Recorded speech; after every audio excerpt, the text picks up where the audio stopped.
एखादी जवळची व्यक्ती मरण पावल्यानंतर साहजिकच आपल्या मनात हा प्रश्न येतो की ते कुठे गेले, मृत्यूनंतर काय असतं, काय होतं. आणि असे प्रश्न मनात येणं साहजिकच आहे, कारण ते महत्त्वाचं आहे की मृत्यूनंतर काय होतं. मरणानंतर ते शरीर जाळलं गेलं किंवा पुरलं गेल्यानंतर त्यांचे जीव आणि आत्मे हे कुठे जातात. आणि आज आपण प्रभू येशूकडून या प्रश्नाचं उत्तर जाणून घेणार आहोत. आणि सध्या आपण स्वर्ग या संदेश मालिकेचा अभ्यास करीत आहोत. आणि आजच्या संदेशाचा शीर्षक आहे मृत्यूनंतर आपण कुठं जातो. आणि शास्त्रभाग आहे लूक 16:19-31. शीर्षक आहे मृत्यूनंतर किंवा मरणानंतर आपलं काय होतं, आपण कुठे जातो. आणि शास्त्रभाग आहे लूक 16:19-31. दोन गोष्टी लोकांना जाणून घ्यायच्या असतात. प्रत्येकजण या दोन गोष्टी जाणून घेण्यास उत्सुक असतो. मरण पावलेल्या त्यांच्या प्रियजनाबद्दल. पहिली गोष्ट ही की ते कुठे गेले किंवा ते कुठे आहेत. आणि दुसरी गोष्ट ते त्या ठिकाणी जिथे आहेत, जिथे कुठे ते आहेत ते काय करीत आहेत. या दोन गोष्टीचा प्रत्येकाला उत्सुकता असते की सध्या ते कुठं आहेत. आणि नव्या करार देखील नवीन विश्वासणारे जे प्रभू येशूकडे वळले होते त्यांच्याही मनात हेच प्रश्न होते, कारण ते विधर्मी जाती धर्मातून येशू ख्रिस्ताकडे वळलेले होते. आणि अशांना पाऊलाने लिहिलं. थेसलिका येथील मंडळीला लिहिताना पाऊल असं लिहितो, पहिले थेसलिकरास पत्र 4 आणि वचन 13. कारण त्या मंडळीतील त्या सदस्यांचे काही प्रियजन मरण पावलेले होते. काही विश्वास ठेवणारे होते, काही विश्वास ठेवणारे नव्हते. आणि म्हणून थेसलिका येथील मंडळीच्या लोकांना हा प्रश्न पडला होता की आता त्यांचं काय झालं. विश्वास ठेवणारे कुठे गेले आणि विश्वास न ठेवणारे कुठे गेले. आणि ज्यांनी विश्वास ठेवला, ज्यांचं तारण झालं आणि मरण पावले, त्यांच्याबद्दल पाऊल असं लिहितो, वचन 13. बंधुजन हो, महानिद्रा पावलेल्या जनाविषयी तुम्ही अजाण नसावे अशी आमची इच्छा आहे. यासाठी की ज्यांना आशा नाही अशा बाकीच्या लोकांसारखा तुम्ही खेद करू नये. म्हणजे बघा, जे विश्वास धरून मरण पावले ते मेले नाहीत तर महानिद्रा पावलेले आहेत असं शास्त्रात लिहिलेलं आहे. म्हणजे विश्वासणाऱ्याचं मरण हे शास्त्रामध्ये महानिद्रा, एक मोठी झोप असं म्हटलेलं आहे. आणि तो म्हणतो त्यांच्याविषयी तुम्हाला माहिती असावी, तुम्ही अजाण असावं अशी आमची इच्छा नाही. आणि इतर बाकीच्या लोकांसारखा आपण दुःख किंवा शोक करू नये. आणि पुढे तो लिहितो, वचन 14. येशू मरण पावला व उठला असा जर आपला विश्वास आहे तर त्याप्रमाणे येशूच्या द्वारे जे महानिद्रा पावले आहेत, म्हणजे त्याच्यावर विश्वास ठेवून मरण पावले आहेत, त्यांना देव त्याच्याबरोबर आणेल. प्रभूच्या वचनावरून आम्ही हे तुम्हाला सांगतो की प्रभूचे येणे होईपर्यंत जे आपण जिवंत असे उरू ते आपणास महानिद्रा पावलेल्यांच्या आघाडीत जावणार नाही. तर बघा, या ठिकाणी पाऊल मृतांच्या पुनरुत्थानाबद्दल सांगतो. आणि विश्वासधाऱ्यांचं मरण ही एक महानिद्रा आहे. जसं झोपलेला माणूस रात्री झोपल्यानंतर सकाळी उठतो, तसं जे ख्रिस्तात मरण पावले ते झोपलेले आहेत, म्हणजे ते एक दिवशी उठणार आहेत असं पाऊल या ठिकाणी सांगतो. योहान 11 देखील ती घटना, ज्यावेळेस लाजार मरण पावलेला होता, प्रभू येशूने म्हटलं की तो झोपी गेलेला आहे.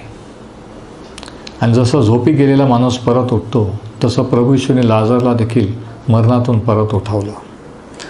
पहिले कोरिंथीच्या 15व्या अध्यायात देखील मरण आणि पुनरुत्थानाबद्दल लिहिताना पाऊलाने कोरिंथीकरांना म्हटलं की जे महानिद्रा पावलेले आहेत ते ख्रिस्तामध्ये ते पुन्हा उठतील. म्हणजे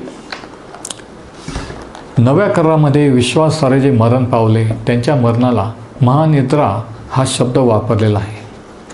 विश्वासाऱ्यांचं मरण ही एक महानिद्रा आहे की एक दिवशी ते पुनरुत्थानात पुन्हा उठणार आहेत,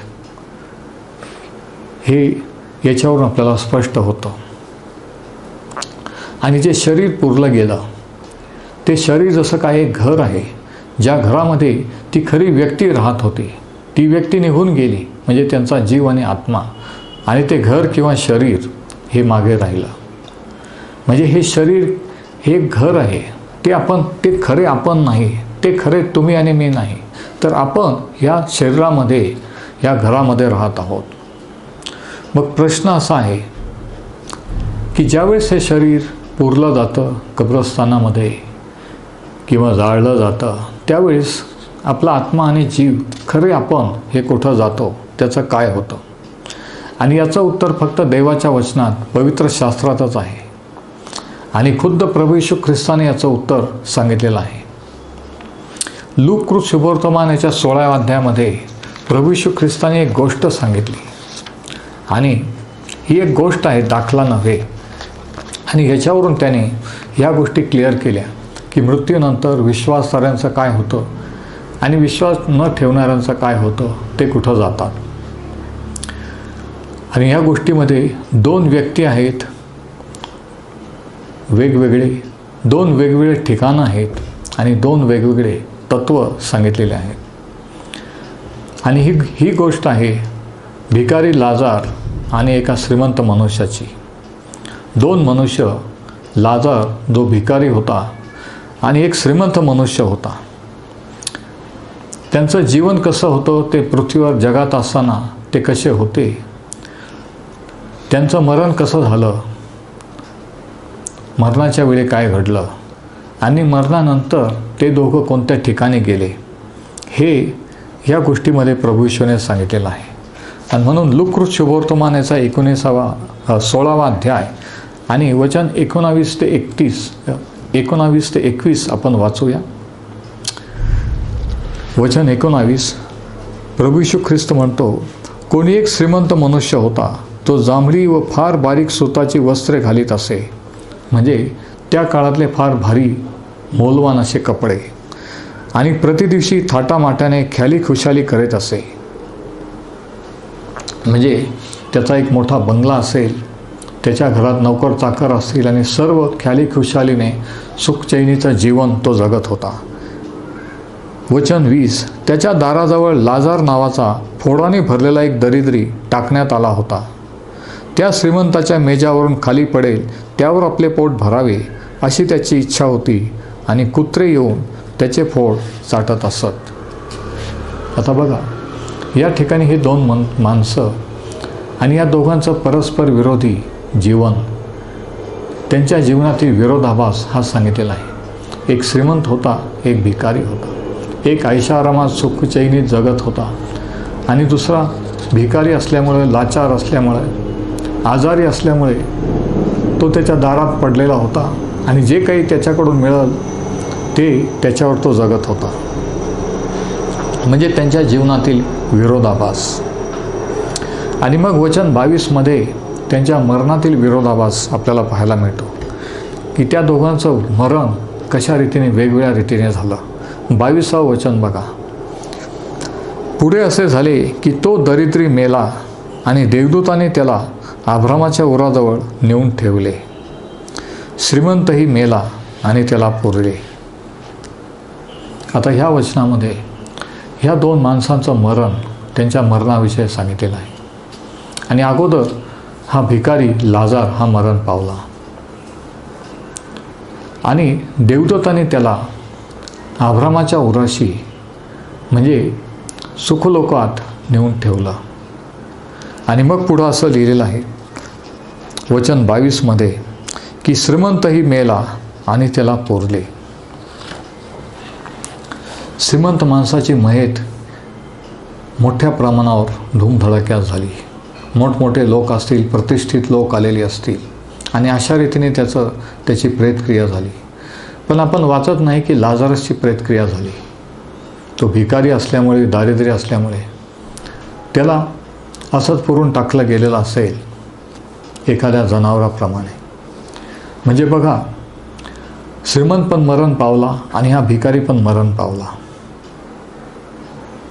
पृथ्वीवरचा एखादा केर कचरा समजून त्या लाजारला त्यांनी टाकून दिलं, परंतु देवदूताने त्याचा जीव आणि आत्मा घेऊन अब्रामाच्या उराशी नेला. लाजर भिकारी जो मरण पावला त्याची प्रेतक्रिया किंवा त्याचा अंत्यविधी झाला याविषयी शास्त्रात लिहिलेलं नाही. म्हणजे त्यांच्या मरणातील विरोधाभास. कशा रीतीने दोघांचं मरण झालं बघा. एकाचं मरण प्रतिष्ठित रीतीने झालं, व्यवस्थित प्रेतक्रिया झाली, पुष्कळ लोक आले असतील, आणि एकाचं मरण हे केव्हा झालं, कसं झालं, कोणाला कळलंही नसेल. आणि मग वचन 23मध्ये मरणानंतर ते कोणत्या 2 वेगवेगळ्या ठिकाणी गेले ते ठिकाणं सांगितलेले आहे. 23वे वचन बघा. मग तो अधोलोकात यातना भोगीत असता, म्हणजे तो श्रीमंत माणूस, त्याने आपली दृष्टी वर करून अब्राम व त्याच्या उराजवळ असलेला लाजार यास दुरून पाहिले. तेव्हा त्याने हाक मारून म्हटले, हे बापा अब्रामा, माझ्यावर दया करून लाजारला पाठव, यासाठी की त्याने आपल्या बोटाचे टोक पाण्यात बुचकळून माझी जीभ थंड करावी, कारण ह्या जाळात मी क्लेश भोगीत आहे. म्हणजे मरण पावले, दोघंही माणसं मरण पावले. श्रीमंतही मरण पावला, भिकारी मरण पावला.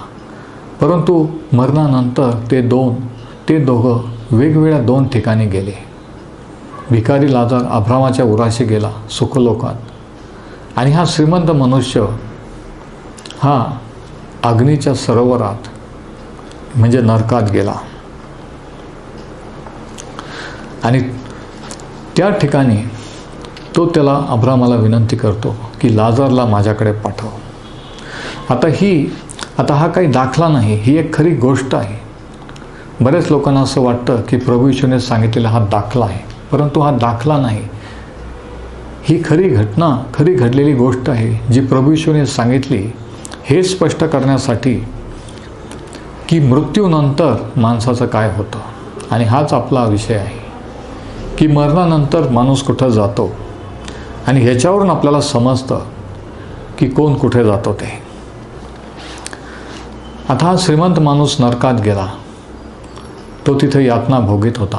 तो श्रीमंत होता म्हणून नव्हे, तो श्रीमंत होता म्हणून नरकात गेला नाही, आणि लाजार हा भिकारी असल्यामुळे स्वर्गात गेला नाही, हे लक्षात घ्या. तर लाजार जरी भिकारी होता तरी त्याचा देवावर विश्वास होता. त्याने देवावर प्रभू येशू ख्रिस्तावर विश्वास ठेवला तारणारा म्हणून, आणि म्हणून त्याच्या आत्म्याचं तारण झालं आणि तो सुखलोकात गेला. परंतु ह्या श्रीमंत मनुष्याने जगामध्ये असताना विश्वास ठेवला नाही, आणि म्हणून त्याच्या आत्म्याचा नाश झाला. म्हणजे त्या दोघांचं भवितव्य, त्यांनी प्रभू येशूवर देवावर विश्वास ठेवला की नाही याच्यावरून त्यांचं अनंत काळाचं भवितव्य ठरलं. आणि तुमचं आणि माझं भवितव्य देखील तसंच ठरत असतं की ह्या आयुष्यात जगामध्ये असताना, जिवंत असताना आपण येशू ख्रिस्तावर तारणारा म्हणून विश्वास ठेवतो की नाही याच्यावरून ठरतं की आपण मरणानंतर कुठं जाऊ, तुम्ही आणि मी कुठं जाणार आहोत. तर हा श्रीमंत माणूस एका लाचार अशा ठिकाणी होता. असं म्हटलेलं आहे, तो म्हणतो वचन 24मध्ये की मी या ठिकाणी ह्या जाळात मी क्लेश भोगीत आहे. तो क्लेशाच्या, दुःखाच्या ठिकाणी आहे. आता आपण वाचलं की जगात असताना त्याने सुखात, चैनीत आयुष्य घालवलं. त्याच्याजवळ सर्व काही होतं. उत्तम प्रकारचे कपडे, उत्तम प्रकारचं घर आणि उत्तम प्रकारचे पदार्थ खाण्यासाठी काही कमी नव्हतं. परंतु ह्या ठिकाणी तो अशा ठिकाणी आलेला आहे की जिथे काहीच नाही आहे, एक थेंब पाणीसुद्धा नाही. आणि म्हणून तो अब्रामाला विनंती करतो की लाजारला पाण्यात एक करंगली बुडवून माझ्या जिभेवर टाकायला सांग. म्हणजे बघा, बरेच लोकांना असं वाटतं की स्वर्ग नरक काही नाही, ती आपल्या मनातली कल्पना आहे. परंतु प्रभू येशू ख्रिस्ताने ही गोष्ट सांगितली आणि ही देवाच्या वचनात लिहिली, याच्यामुळं आपल्याला समजतं की स्वर्ग आणि नरक हे खरे ठिकाणं आहे. ही काही मनाची कल्पना नाही. स्वर्गही खरं आहे आणि नरक देखील खरं आहे. दुसरी गोष्ट, ज्या ठिकाणी हे गेले ते स्मरणाचं ठिकाण आहे. जगात आपण कुठं होतो, कसं होतो, काय करीत होतो याचं स्मरण मरणानंतर राहतं का? हो. ह्या श्रीमंत माणसाला आठवलं आणि म्हणून तो म्हणतो त्याला आठवलं, त्याने ज्यावेळेस लाजारकडे पाहिलं, त्याने ओळखलं की हा तो भिकारी लाजार आहे जो त्याच्या दारात पडलेला होता. नंतर जेव्हा तो सांगतो की पृथ्वीवर माझे आणखी 5 भाऊ आहेत, लाजारला त्यांच्याकडे पाठवा. म्हणजे जगात आपण काय केलं, काय झालं आणि कोण कोण आपल्याबरोबर होते याची स्मरण किंवा याची आठवण आपल्याला मरणानंतर राहते. सुखलोकात किंवा स्वर्गात सुद्धा आणि नरकात सुद्धा यातना भोगत असताना. आणि हा श्रीमंत माणूस त्या ठिकाणी का गेला? तो श्रीमंत होता म्हणून नाही, तर त्याने देवाला नाकारलं म्हणून. त्याच्या आयुष्यात त्याला संधी मिळाली असेल देवाचं वचन ऐकण्याची, देवाकडे वळण्याची. देवाने त्याला अनेक वेळा संधी दिलेली असेल, परंतु त्याने प्रत्येक वेळेस ती नाकारली. आणि आता त्याला पश्चाताप होत आहे, पण आता तो काही करू शकत नाही. आता ती संधी निघून गेलेली आहे. आणि म्हणून जे लोक किंवा ज्या मंडळ्या, जे चर्च असं शिकवतं की मरणानंतर देखील आपण नरकातून स्वर्गात जाऊ शकतो, ही चुकीचं शिकवण आहे. अब्रामाने सांगितलं की तुझ्याने आमच्यामध्ये एक दरी आहे, इकडून तिकडे कोणाला जाता येत नाही आणि तिकडून इकडं कोणाला येता येत नाही. पुढे जर तुम्ही वाचलं तर म्हणजे मरणानंतर कोणी कोणाची प्रार्थना केली, किती प्रार्थना केली, तर त्या व्यक्तीचा आत्मा हा नरकातून स्वर्गात येऊ शकत नाही.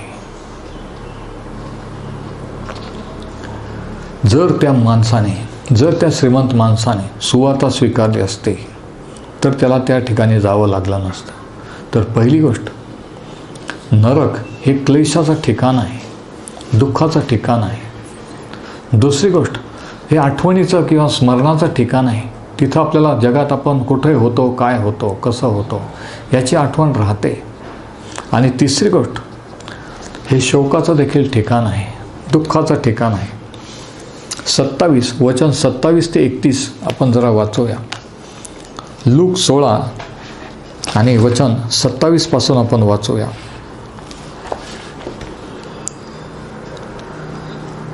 मग तो म्हणाला, तर बापा, मी विनंती करतो, त्याला माझ्या बापाच्या घरी पाठव. आणि या अगोदर जर आपण वाचलं तर त्या श्रीमंत माणसाने विनंती केली की लाजारला पृथ्वीवर जगामध्ये पाठव.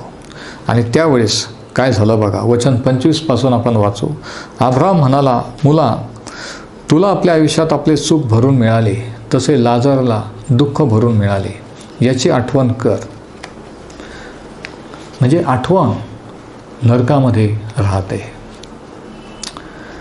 बरेच लोकांना असं वाटतं की मरून गेलं, आत्महत्या केली म्हणजे संपलं, आपण सर्व काही विसरतो. तसं नाही. ती चुकीची कल्पना आहे, ती सैतानाची लबाडी आहे.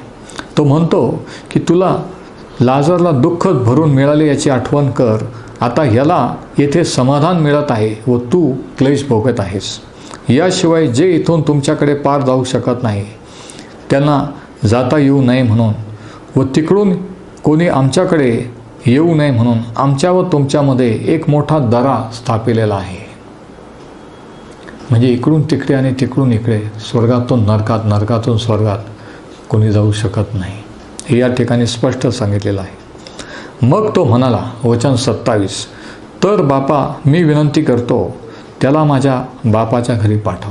आता श्रीमंत माणूस अब्रामाला विनंती करीत आहे.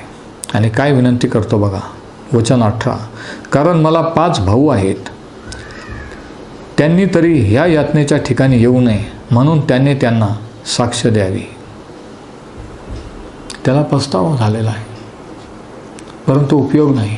आणि म्हणून तो विनंती करतो की जे उरलेले भाऊ जगामध्ये जिवंत आहेत त्यांनी तरी नरकात या ठिकाणी येऊ नये म्हणून तो म्हणतो की लाजारला त्यांच्याकडे पाठव, म्हणजे ते तरी विश्वास ठेवून वळतील, त्यांचा तरी आत्म्याचं तारण होईल आणि ते ह्या ठिकाणी येणार नाहीत. पण अब्रामाने काय उत्तर दिलं बघा, वचन 29, अब्रामाने त्याला म्हटले, त्यांच्याजवळ मोशे व संदेष्टे आहेत, त्यांचे त्यांनी ऐकावे. अब्राम म्हणतो, म्हणजे ही कथा, ही घटना मोशे आणि संदेष्टे यांच्या काळात घडलेली ही गोष्ट आहे. भिकारी, लाजार आणि श्रीमंत माणूस, जी प्रभू येशूने सांगितली.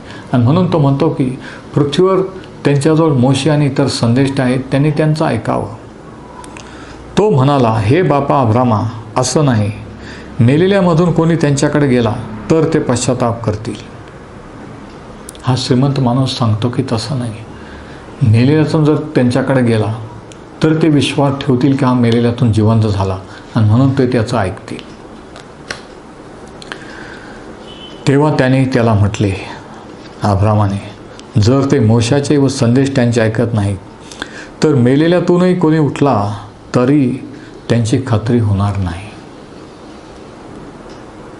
बघा, बऱ्याच वेळा बऱ्याच लोकांना असं वाटतं, बरेच व्हिडिओज आपण यूट्यूबवर पाहतो, बऱ्याच जण साक्ष देतात की मी नरक पाहिला, मी स्वर्ग पाहिला, मी जाऊन आलो. आणि असं वाटतं त्यांना की त्यांचे अनुभव, त्यांची साक्ष ऐकल्यानंतर लोकांचं तारण होईल. परंतु ते अनुभव जे त्यांना आलेले, त्या अनुभवावरून कोणाचं तारण होत नाही. अब्रामाने सांगितलं की त्यांनी मोशे व संदेष्टी यांचं ऐकावं. आणि मोशे आणि संदेष्टी यांनी काय सांगितलं ते देवाच्या वचनात लिहिलेलं आहे. म्हणजे अनुभवापेक्षा देवाच्या वचनात जे सांगितलेलं आहे त्याच्यावर आपण विश्वास ठेवावा, ही देवाची इच्छा आहे, माणसांच्या अनुभवावर नाही. माणसाचे अनुभव ठीक आहे, परंतु त्याच्याहीपेक्षा मोठं असं देवाचं वचन आहे. आणि देवाचं वचन एखाद्याच्या अनुभवापेक्षा कितीतरी महान आणि श्रेष्ठ असं आहे. तर दोन लोक, दोन वेगवेगळ्या ठिकाणं, नरक आणि स्वर्ग किंवा अब्रामाच्या उराशी असलेलं ठिकाण,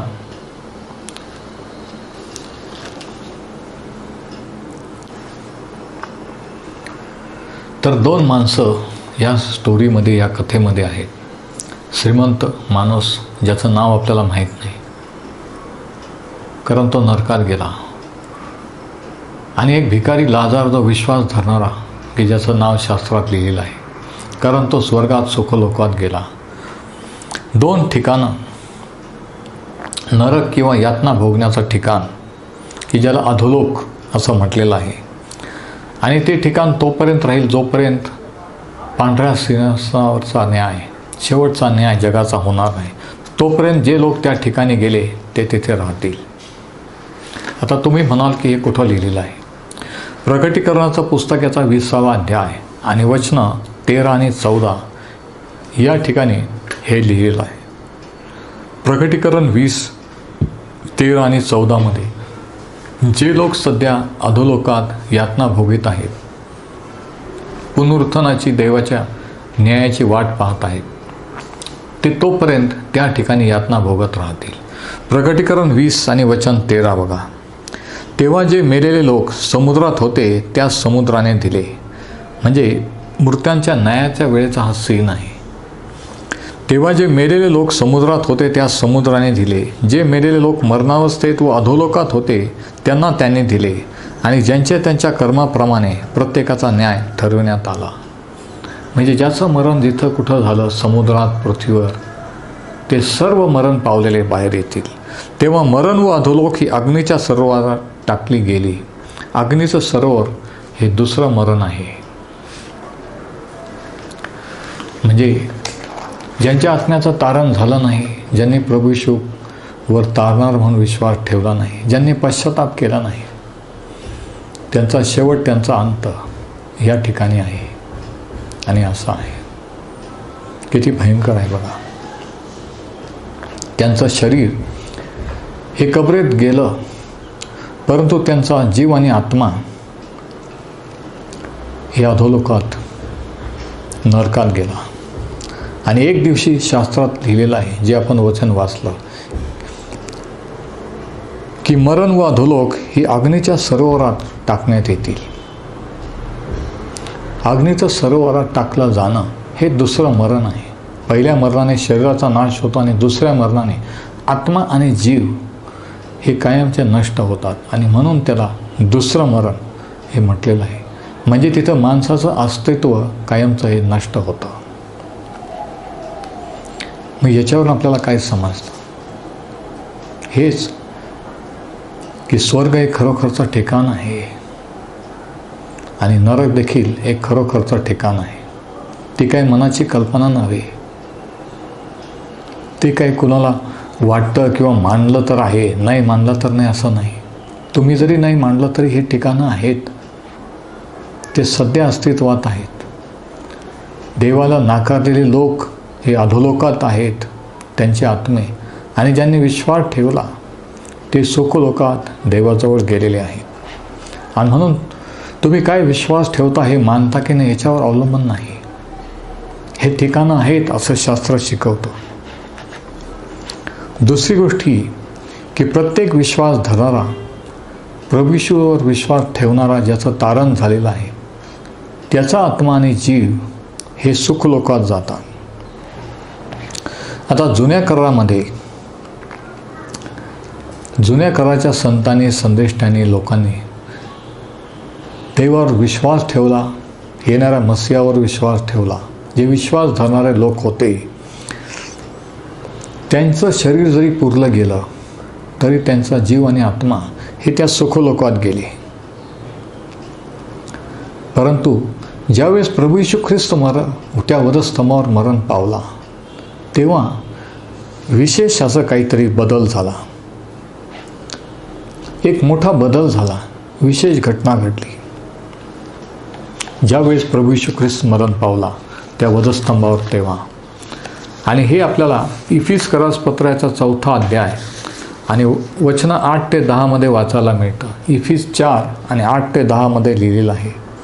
यास्तव तो म्हणतो, त्याने म्हणजे प्रभू येशूने उच्च स्थानी आरोहण केले, तेव्हा त्याने पाडाव केलेल्यांना कैद करून नेले आणि मनुष्यांना दाना दिले. त्याने उच्च स्थानी आरोहण केले यावरून तो प्रथम पृथ्वीच्या अधोभागी उतरला होता, यापेक्षा दुसरे काय समजावे. जो उतरला होता तोच सर्व वस्तू आपण भरून टाकाव्या म्हणून सर्व उर्ध्वलोकावर चढला. म्हणजे ह्या वचनात काय म्हटलेलं आहे की जुन्या करातले विश्वास ठेवणारे जे सुखलोकात होते, त्या सुखलोकात प्रभू येशू ख्रिस्त उतरला.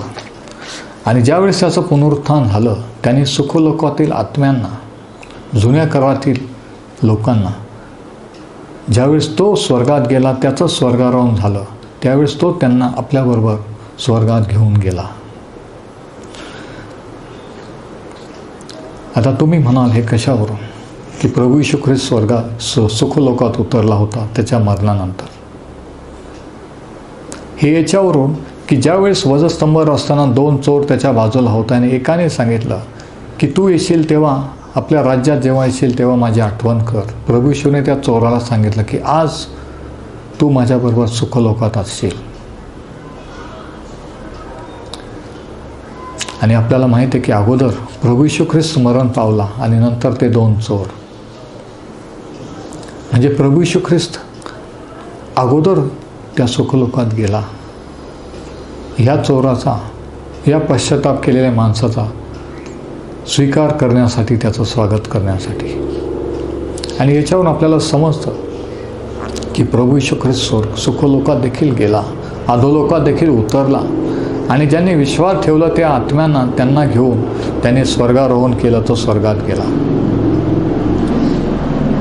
आणि म्हणून आज नव्या करामध्ये ज्यावेळेस विश्वासणारे मरण पावतात, ते सुखलोकात जात नाही, तर ते थेट देवाजवळ स्वर्गात जातात. कारण 2 कोरिंथ 12 आणि वचन 4 मध्ये पाऊलाने सांगितलं की ज्यावेळेस देवाने त्याला अनुभव दिला, तो म्हणतो मी 3ऱ्या स्वर्गात गेलो. 2ऱ्या वचनामध्ये 2 कोरिंथ 12 आणि 4थ्या वचनात तो म्हणतो सुखलोक. म्हणजे सुखलोक हे आता 3ऱ्या स्वर्गामध्ये गेलेलं आहे. आता आपण विश्वास ठेवल्यानंतर सुखलोकात जात नाही, कारण सुखलोक हे ठिकाणच 3ऱ्या स्वर्गात आहे. म्हणजे आपण थेट प्रभूजवळ जातो. आणि म्हणून पाऊल देखील त्याच्या पत्रामध्ये लिहितो, फिलिप्पेकरास पत्रात, की ह्या ध्येयातून सुटून प्रभूजवळ जाणे हे मला इष्ट वाटते, अधिक महत्त्वाचे वाटते. म्हणजे देहातून सुटल्यानंतर आपण दुसऱ्या क्षणी त्याच्याजवळ असतो. परंतु प्रभू येशूच्या मरणापूर्वी सुखलोक हे ठिकाण होतं. त्या ठिकाणी हे आत्मे वाट पाहत होते, पण आता ते ठिकाण राहिलेलं नाही. आता थेट आपण देवापर्यंत जाऊ शकतो. आणि हे सत्य प्रभू येशू ख्रिस्ताने मरणानंतरचं सत्य आपल्याला पवित्र शास्त्रात पाहायला मिळतं. आणि म्हणून निर्णय हा आपला आहे आणि निर्णय फक्त ह्या आयुष्यात घेण्याची संधी आहे. म्हणून सुवार्ता गाजवणं हे इतकं अर्जंट आहे, इतकं महत्त्वाचं आहे. कारण विश्वास ठेवणं किंवा न ठेवणं याच्यावर तुमचं आणि माझं अनंत काळाचं भवितव्य हे अवलंबून आहे.